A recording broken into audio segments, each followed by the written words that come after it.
On va le gérer comme ça, avec les écoutes, avec les folies et tout ça. Donc ça va devenir quelque chose de très très banal. Alléluia. Et puis les rentrées scolaires, c'est au mois de septembre. Au mois d'octobre, hein? Ah d'accord, merci. Je crois qu'au mois d'octobre, nous aussi on va faire notre rentrée. Hein? Mais oui, c'est ça. Depuis que je vois pas mes petits oiseaux là, mes petits enfants et tout ça, ça me fait un genre là. Hein? Voilà. Ok. On va reprendre bien le séminaire quand nous serons tous ensemble en un même lieu, au même moment. Donc ça pourrait nous édifier encore davantage. Mais pour le moment, on va faire ce qu'on peut faire. Amen. Bien. Il y a 2 dimanches, il y a 2 semaines, nous avons lu Apocalypse 5, n'est-ce pas? Apocalypse 5, hein, le lecteur est là. Le directeur est là? Bien. Oh, ok, d'accord.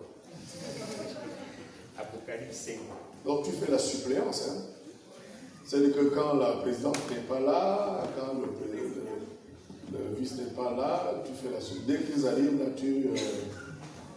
tant mieux, là je comprends. Parce que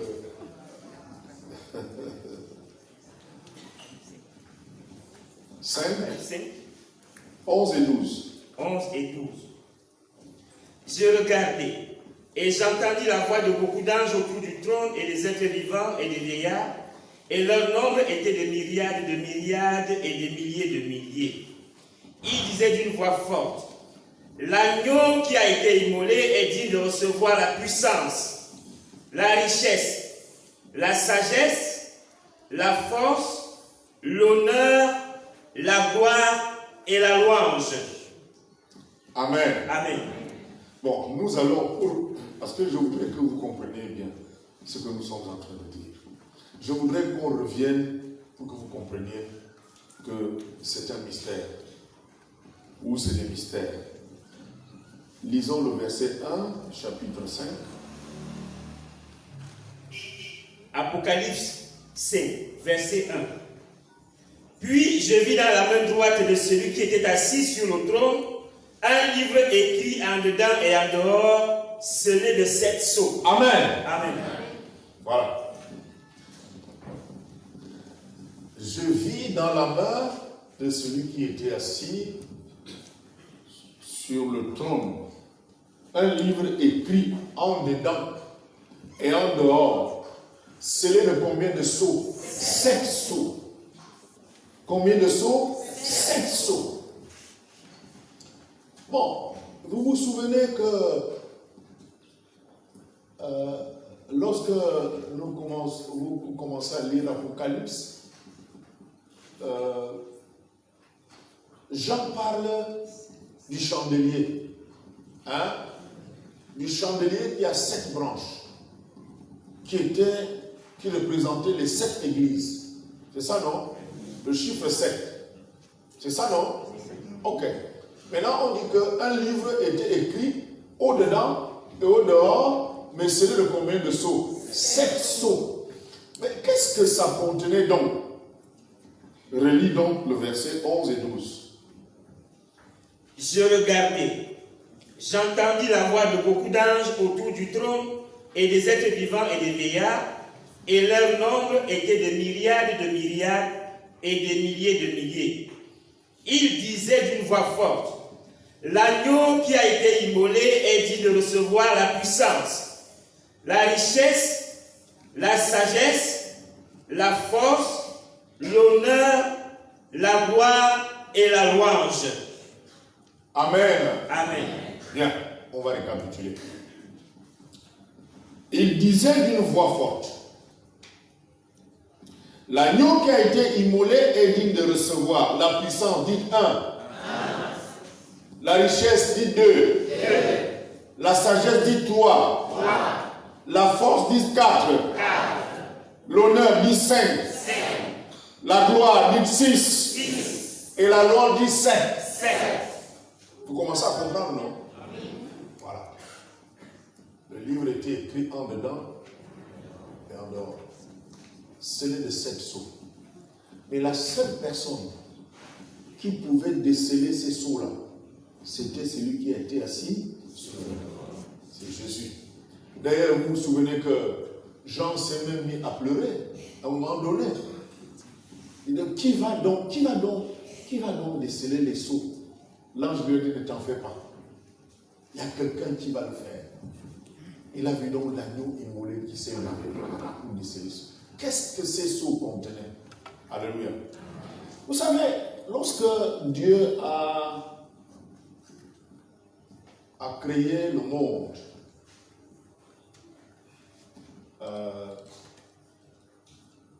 on ne sait pas à quel moment aussi il a créé Lucifer.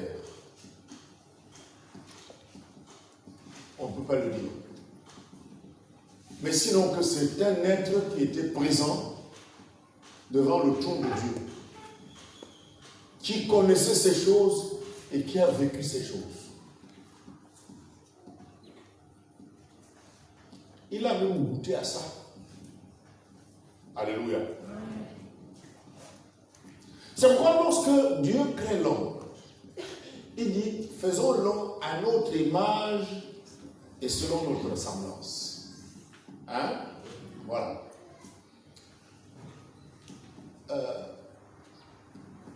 Le plan de Dieu, c'était que l'homme puisse jouir en totalité de ces 7 trésors. Nous appelons ça les trésors. Parce que le trésor, c'est quelque chose qui est au-dessus de l'argent, au-dessus de ce que vous pouvez imaginer. Le trésor est quelque chose de très précieux. L'homme devait jouir de ça. Et nous croyons même que pendant que le Seigneur venait tous les après-midi rencontrer Adam, c'était pour le former dans ce sens. Parce que d'ailleurs, lorsqu'il a béni Adam et Ève, il leur a dit, soyez féconds, allez et multipliez-vous, remplissez la terre et l'assujettissez. Dominez sur les poissons de la mer, sur les oiseaux du ciel, et tant. Ça veut dire que, en fait, l'homme est une créature merveilleuse. Alléluia. Dieu a préparé de très grandes choses pour l'homme. Et Satan, qui connaissait ces choses, est devenu jaloux. Il dit, comment peut-on donner autant de choses, autant de trésors à la poussière de la terre? C'est ainsi qu'il a fomenté un coup pour venir tromper l'homme dans le jardin d'Éden. Alors maintenant, l'homme qui a été créé à l'image et à la ressemblance de Dieu. Je vous disais qu'il y a un petit adage qui dit souvent l'homme est un petit Dieu qui se souvient des cieux. L'homme n'a pas oublié ces choses. Ces choses sont restées en lui. De par la création et de par l'enseignement de Dieu. C'est la raison pour laquelle Jésus, qui est un homme comme vous et moi, parce que Jésus a été un homme, il est même un homme qui est Dieu. Quand on parle de lui ici, là, voyez donc qu'est-ce que Jésus mérite en tant que le dernier Adam. Ça veut dire que le premier Adam devait jouir de ces choses. Il devait jouir de la puissance, de la richesse, de la sagesse, de la force, de l'honneur, de la gloire et de la louange. En tant que Dieu, avec petit d. C'est pourquoi même lorsque l'homme a été chassé du jardin d'Éden, cela est resté en lui.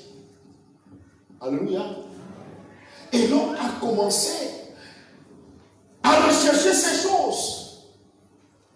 Mais non plus selon la volonté de Dieu, mais par des voies de contournement. Et même en partisans avec celui qui a mis beaucoup de temps devant le trône de Dieu, qui connaissait ces choses, qui les a goûtées, qui les a vécues. Parce que vous voyez le comportement des hommes, vous allez effectivement vous rendre compte que les hommes ont envie d'être puissants. C'est ça, non? Les hommes recherchent la sagesse. C'est ça, non? Et les hommes ne dorment pas, ils recherchent la richesse. C'est ça, non? Donc c'est des choses, c'est normal, c'est tout à fait normal. Ce n'est pas une erreur. Mais à cause de la corruption, maintenant là, ils sont obligés de chercher ça en tâtonnant ou alors par des voies contournées. L'homme a besoin d'honneur, mais quand vous froissez son honneur, il est prêt à vous tuer. Il y a des gens qui recherchent la gloire, tout simplement. Même s'il n'a pas d'argent. Mais la gloire, il ne s'amuse pas. C'est ça, non? Il y a des gens qui aiment les louanges. On a chanté l'autre jour, et ton manon. Et ton c'est ça, non? C'est-à-dire que, mais voilà. Donc, quand il arrive là, il faut qu'on sache que, et ton est là. On chante des chansons à sa louange. Mais quand vous chantez comme ça, là, il peut vous donner tout ce que vous lui demandez. Et il y a des gens comme ça, hein. Nous, on a eu des patrons comme ça, là. C'est quand il est avec une petite fille qui veut vraiment épargner. Il dit, mais patron, vraiment patron, est-ce que patron? Il dit, mais vous les enfants, là, vous dérangez, tu veux quoi? Hein? Parce qu'il veut épater quoi? Il veut épater la petite. Il peut vous donner. Là, quand vous le voyez seul, il ne vous donnera rien. Mais parce qu'il aime les honneurs, n'est-ce pas? Il peut vous donner tout ce que vous lui demandez. Donc ces choses-là, quand vous voyez ça là, ce n'est pas gratuit. Et l'homme est à la recherche de ça tous les jours. Amen. Bien, nous avons donc dit qu'on va commencer à décortiquer. C'est ça, non? Et je ne sais pas si c'est avec vous. Mais de toute façon, vous comprenez déjà où est-ce que nous allons en venir. On va décortiquer, comme j'ai dit, les 7 trésors. Les 7 trésors. Le mystère des 7 trésors. Mais nous commençons aujourd'hui par la puissance. Par la puissance.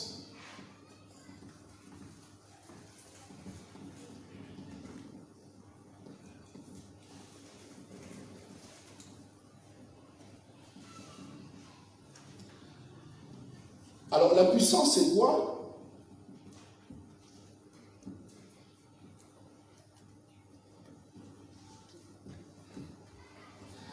La puissance, c'est l'état d'une personne qui peut beaucoup,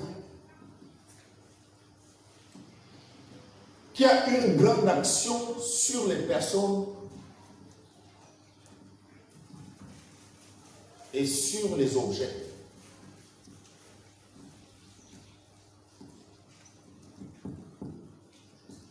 Et sur les choses.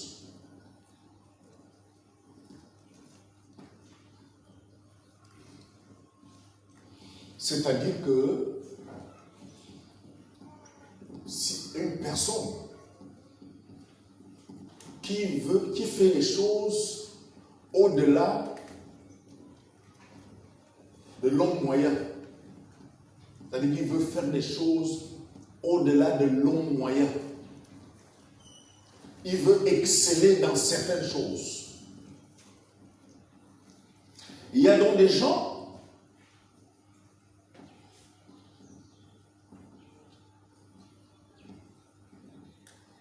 qui veulent influencer soit un petit groupe d'hommes, soit un grand groupe d'hommes. Ça peut être un village, ça peut être une contrée, ça peut être une nation, ça peut être un groupe de nations. C'est la raison pour laquelle on parle aujourd'hui des grandes puissances. C'est ça, non? Des grandes puissances, ces pays-là qui possèdent des choses plus que les autres pays. Et généralement, on parle de la bombe atomique. Cette bombe-là qui met les grandes puissances à l'abri de toute attaque. Dès qu'ils te montrent le doigt, tu te tais, tu te tasses. Alléluia. Les grandes puissances. Ça, c'est l'envie des hommes de dominer. Selon que Dieu a demandé à l'homme de dominer, c'est inhérent à l'homme. C'est dans l'homme. C'est dans son être. Il veut dominer.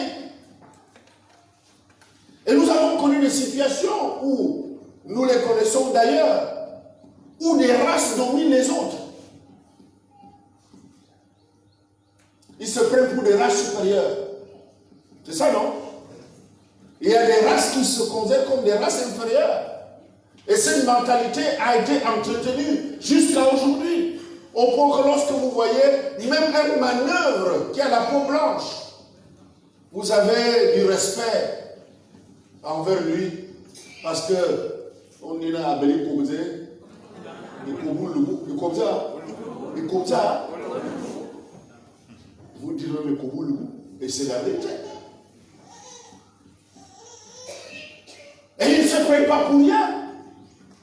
Parce qu'ils ont inculqué ça à leurs enfants, à leurs petits-enfants, qu'ils sont supérieurs. Donc ils dominent, même s'ils n'ont pas raison. Je me souviens d'un livre qu'un Africain a écrit, L'aventure ambiguë, hein, de Cheikh Hamidou Kane. Hein? La Grande Royale a dit à Samba Diallo, pardonnez-moi de rappeler parfois ces choses. La Grande Royale a dit à Samba Diallo, en lui disant au revoir, parce qu'il devait aller chez le pays des Blancs, il lui a dit, va apprendre chez les Blancs l'art de dominer les autres sans avoir raison. L'art de faire comment? Sans avoir quoi? Sans avoir raison. C'est-à-dire que tu aies raison. Quand on est venu assassiner Kadhafi ici, tout le monde était là, non? N'est-ce pas? Tout le monde a croisé les bras. Avait-il raison de le faire? Non. Il y a des exemples, vous-même vous les vivez pratiquement. Et ça, c'est les hommes qui ont bâti ces doctrines-là. Mais ce n'est pas dans le néant qu'ils ont... Non, ils se sont... Mais s'ils se réfèrent à la parole de Dieu, parce ils veulent dominer, mais ils dominent donc comment? Mais de la mauvaise manière, sans avoir raison. Et c'est comme ça que nous avons des sorciers dans nos villages. C'est ça, non? Un groupe d'hommes qui décide de prendre en otage tout un village. Que vous ayez raison ou pas, quand ils se sont déjà assis en conclave, vous n'avez plus rien à faire. Ça peut être 2 sorciers, ça peut être 3, ça peut être 4, ça peut être 5. Et beaucoup d'entre nous, nous connaissons des histoires chez nous dans nos villages. Des villages qui sont assujettis à la domination des sorciers. C'est ça, non? Oui. Et on dit qu'ils sont quoi? Ils sont comment? Ils sont puissants. Ils sont comment? Ils sont puissants. Si l'oncle tel te montre le doigt, Il est interdit de montrer le doigt. Quand il parle, il s'abstient de montrer le doigt. Parce que s'il te montre le doigt ou s'il te montre son chasse-mouche, tu es terminé.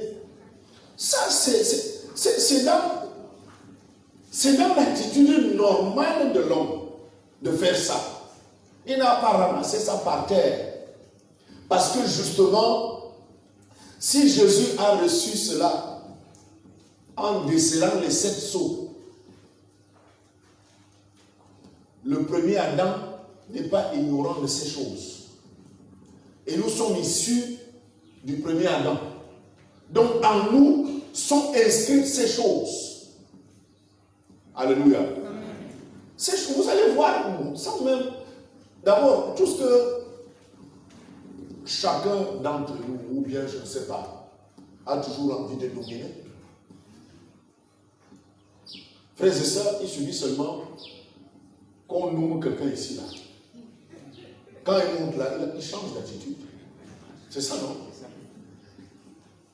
Et puis il y a une expression au Cameroun, vous savez à qui vous avez affaire. Et vous avez, par exemple, dans les pays, on a parlé des sorciers dans un village. Vous avez dans les pays un groupe d'hommes qui gèrent tout un pays, qui gèrent les richesses d'un pays. On dit que ce sont les puissants du pays. C'est ça, non? Oui, on les appelle les puissants, la puissance. Donc, ils ont des choses au-delà de l'homme moyen. Au-delà, ils font des choses au-delà de l'homme moyen. La puissance. Ils veulent la manifester. On parle des sorciers. On parle même des hommes politiques. En économie, il y a des gens, dans le commerce, il y a des gens qui se positionnent comme des gens puissants. Et ils ne font pas ça pour rien. C'est parce qu'ils veulent dominer les autres. Et ils sont prêts même à écraser ceux qui veulent les concurrencer. C'est la vérité, non? Oui. Bon. Alors, les sorciers, vous avez les sectes. Et les sectes pernicieuses. Quand quelqu'un rentre dans la rose-croix, vous croyez que c'est seulement pour la protection? Non. Ils entrent pour être puissants. Quand quelqu'un devient franc-maçon, c'est pour être quoi? Pour être puissant. Et là maintenant, pour être donc puissant, ils sont obligés de faire comme c'est pernicieux. Ils sont obligés de commettre des abominations. C'est pourquoi on a dit l'autre jour, quand on parlait de ce grand, où il est déjà ex, on ne sait pas, Edouard Titus, qui recommandait et qui disait que l'ésotérisme, en fait, ne mène nulle part. Boire le sang humain, manger la chair humaine, se transformer en ceci, rechercher le pouvoir en faisant cela, en étant homosexuel, en faisant ceci, en faisant cela. Il a vu que tout cela ne menait à rien. Mais il n'a pas conseillé aux gens de choisir une voie. Il a seulement dit que c'était mauvais. Ça veut dire qu'il y a de la puissance dedans. Et nous voyons comment ces gens-là, ils manifestent cette puissance. Même si c'est une puissance éphémère. Et ils la recherchent à tout prix. Donc il y a des gens qui ont même cette propension-là à rechercher cette puissance. Et ils entrent dans des choses très compliquées. Vous savez que le monde dans lequel nous vivons, on est en train de parler aujourd'hui du vaccin. Vous savez que le Covid-19 a déjà un vaccin. Hein? Ce vaccin-là est déjà préparé par un homme, Bill Gates, l'homme le plus riche du monde. Alléluia. Ah oui, c'est pour dominer le monde. Et il est en complicité avec les Illuminati. Et les Illuminati, c'est des qui? C'est des gens qui sont... Ça, c'est des francs-maçons à un niveau très très élevé. Ceux qui sont en bas ne les connaissent pas. C'est des gens qui gèrent le monde. Quand ils arrivent au dernier niveau de la hiérarchie de la franc-maçonnerie, au-dessus d'eux, il y a 13 personnes qui gèrent le monde entier. Et ces 13 personnes, c'est eux qui décident des guerres dans le monde. C'est eux qui décident des crises dans le monde. C'est eux qui décident même des pandémies. La pandémie que nous sommes en train de vivre là, vous croyez que c'est rien? C'est un projet diabolique pour dominer le monde. Tenez par exemple, on dit maintenant que pour voyager, il faut d'abord être vacciné. Ces gens sont en train de vouloir atteindre leur objectif. Frères et sœurs, même je crois qu'on va nous imposer ça parce que, est-ce qu'on va s'empêcher de voyager? À partir du moment où tu veux voyager, on t'impose, comme on a imposé les vaccins pour la fièvre jaune. Nous allons au centre pasteur pour nous vacciner. C'est comme ça aussi que ça va être, frères et sœurs. Ça, c'est des gens qui s'assoient, qui disent que le monde doit marcher comme ci, comme ça. Des gens comme vous et moi, qui ont la soif de la domination et qu'on appelle les puissants du monde. Des gens qui mangent à la même table que Lucifer. Vraiment, on ne peut pas nous enfoncer là-dedans parce que ce n'est pas nous-mêmes. Frères et sœurs, sachez seulement que ce que recherchent les gens là, ce n'est pas pour rien qu'ils le recherchent. Parce que c'est dans la parole de Dieu. La puissance est prévue là-dedans. Et les gens la recherchent. Et il y en a qui sont vraiment puissants. Et nous vivons les effets de cela.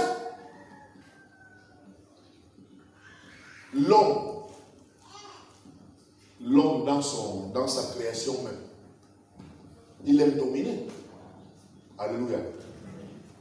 C'est pourquoi dans un foyer, quand un jeune couple s'installe, la bagarre commence. C'est ça, non?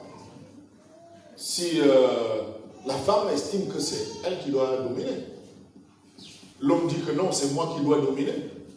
Et celui qui a un esprit fort, celui qui va prendre le dessus. Ou celui qui est persévérant ou téméraire. Ou celui qui est patient.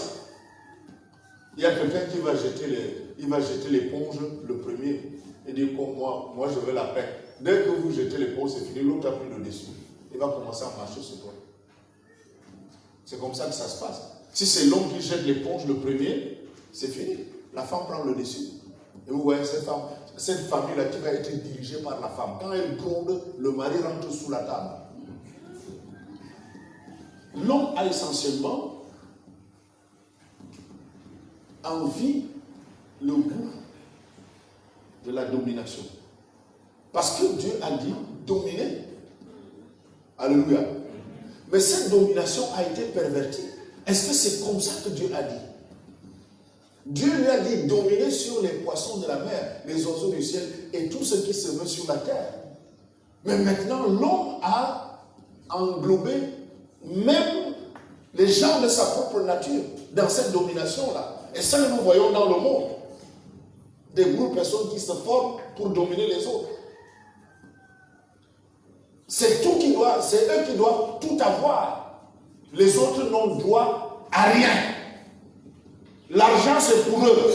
Les marchés, c'est pour eux. Tout ce qui est bon, c'est pour eux. Et les autres doivent manger les miettes. Si on vous permet même de manger ces miettes.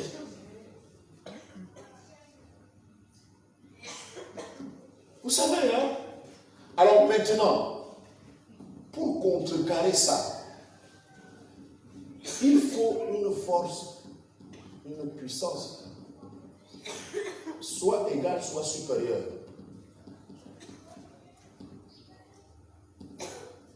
Pour mettre fin à ce genre d'agissement-là.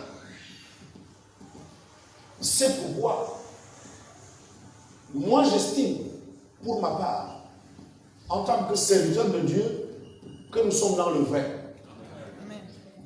Parce que selon l'expérience et ce que j'ai vu, c'est que les gens ont manifesté la puissance, même dans nos villages. Certains de nos grands-pères, certains de nos grands-mères me font des fins. on parle d'eux au passé. C'est ça, non? Nous avons eu des grands chefs dans notre pays, des grands chefs en Afrique, des grands chefs, des grands guerriers dans le monde. Mais on parle d'eux au passé, non? N'est-ce pas, ils sont morts? Où est leur puissance? Alléluia. Où est leur puissance? Vanité des vanités, tout est vanité. Quelle que soit la puissance que ces gens-là ont pu manifester, ont pu déployer. Vous connaissez les Hitler, le général de Gaulle, vous connaissez les Napoléon. C'est ça, non? Vous connaissez les Néron, vous avez lu. Vous connaissez les Sundiata Keita, vous connaissez, en Afrique, vous connaissez le roi Benzin, vous connaissez tous ces grands rois-là qui étaient terribles. Parce que l'homme a la soif de la puissance. Et quand vous lisez même la Bible, vous voyez que l'homme a commencé à le chercher comme ça. Dès lors qu'il a commencé à se multiplier sur la terre. Vous connaissez l'histoire de la tour de Babel, non? La tour de quoi? La tour de Babel. Des gens qui se rassemblent, ils disent que faisons une tour, on va trouver Dieu au ciel. Et Dieu lui-même s'est senti comment? Menacé. Parce que les gens, ils ont dit, mais après tout, là, Dieu il nous a donné la puissance. Et là maintenant, bâtissons une tour. On va arriver là-bas, on va le trouver là-bas. Lui s'est caché là-bas, on va aller le chercher là-bas. La parole de Dieu dit que Dieu a dit,